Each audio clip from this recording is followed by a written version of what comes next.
Assalamualaikum warahmatullahi wabarakatuh. Perkenalkan, saya Eka Pranawaningsih. Di sini saya akan menjelaskan mengenai aplikasi belajar bahasa Jepang yaitu Kanabimochi. Sebelum menjelaskan mengenai aplikasi tersebut, saya akan menjelaskan alasan saya kenapa memilih aplikasi tersebut. Nah, jadi pada saat ini dengan perkembangan pesat dari teknologi dan informasi memudahkan kita untuk mengakses berbagai hal, misal di bidang ekonomi, industri, sosial, kependidikan, dan lainnya. Hal ini ditunjang juga dengan tingginya angka kebutuhan akan internet yang tidak lepas dari pengaruh lingkungan. Seperti saat ini di mana pandemi COVID-19 terjadi, mengharuskan banyak orang harus bekerja dari rumah dan juga belajar dari rumah. Selain itu, kebutuhan pribadi seperti beberapa orang menggunakan internet untuk media hiburan ataupun sekedar pelepas penat. Tentunya hal itu akan meningkatkan konsumsi internet kita menjadi lebih tinggi daripada biasanya.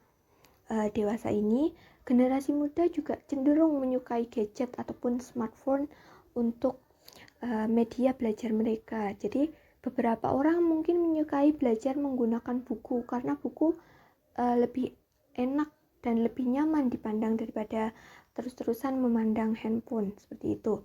Namun sebagian orang tentu masih ada yang menyukai belajar lewat ponsel karena dengan ponsel yang dibarengi dengan internet kita bisa mengakses lebih banyak hal seperti melalui aplikasi, web belajar online, ataupun video yang tersebar di mana kita bisa mengaksesnya secara gratis. Nah, mari kita ke pembahasan. Pembahasan pertama yaitu apa Kanabimochi itu? Seperti apa aplikasi ini? Nah, jadi Kanabimochi adalah sebuah aplikasi yang berisi huruf kana, di mana huruf kana ini terdiri dari huruf hiragana dan katakana. Huruf hiragana 46 huruf, katakana juga 46 huruf. Jadi aplikasi Kanabimochi ini dibuat oleh Mirai yang ditujukan agar penggunanya dapat meningkatkan ataupun mengimprove tulisan tangan dalam bahasa Jepang. Seperti yang kita ketahui, sebelum mengenal lebih jauh tentang Jepang, misal dari kotobanya, goi, terus kosakata, bunpo, dan hal-hal lain, pendidik biasanya memberikan materi dasar berupa dua huruf ini atau bisa dirangkum menjadi huruf kana. Jadi materi dasar yaitu huruf hiragana dan juga katakana. Dengan huruf yang dijadikan sebagai dasar ini, tentu hal yang sangat penting untuk mengetahui bagaimana penulisan yang baik dan benar itu. Nah, berikut adalah cara pengaplikasian Kanabimochi yang akan saya tampilkan secara singkat.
Nah, begitulah cara pengaplikasian Kanabimochi ini jika kita ingin belajar.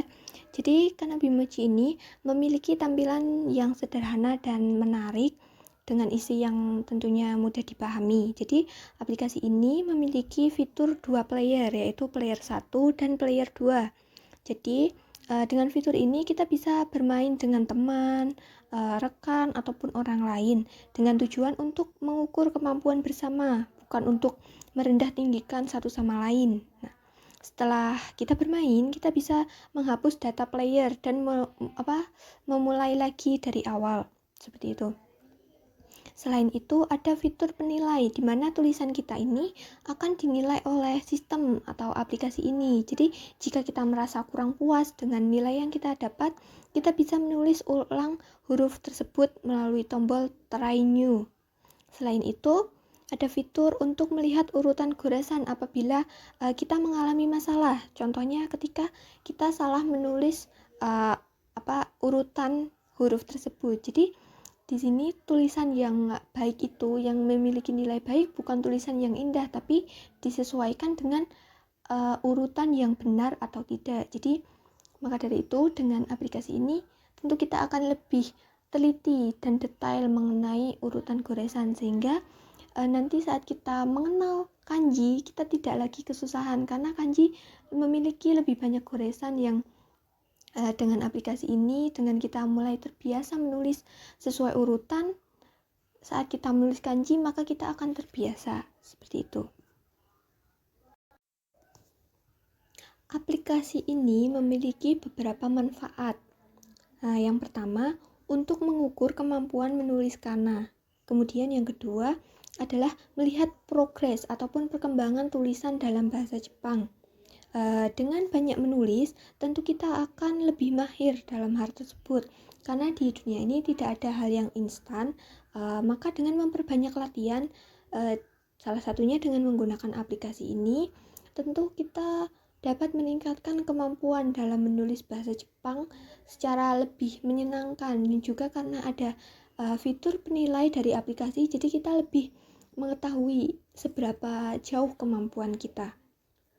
Nah, jadi pengaplikasian aplikasi ini kepada pembelajar bahasa Jepang ataupun di bidang pendidikan bahasa Jepang itu bisa diterapkan kepada pembelajar awal maupun pembelajar lanjutan. Jadi, pada pembelajar awal itu sebagai dasar, karena huruf hiragana dan katakana itu merupakan materi dasar sebelum melangkah lebih jauh. Seperti yang saya katakan tadi, sebelum mengenal bunpo dan kawan-kawannya, kita harus mengenal dan paham mengenai huruf kana ini.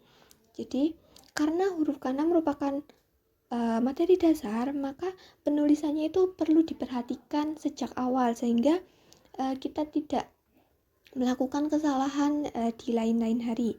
Kemudian, pada pembelajaran lanjutan, aplikasi ini dapat digunakan sebagai sarana untuk mengkoreksi kesalahan penulis.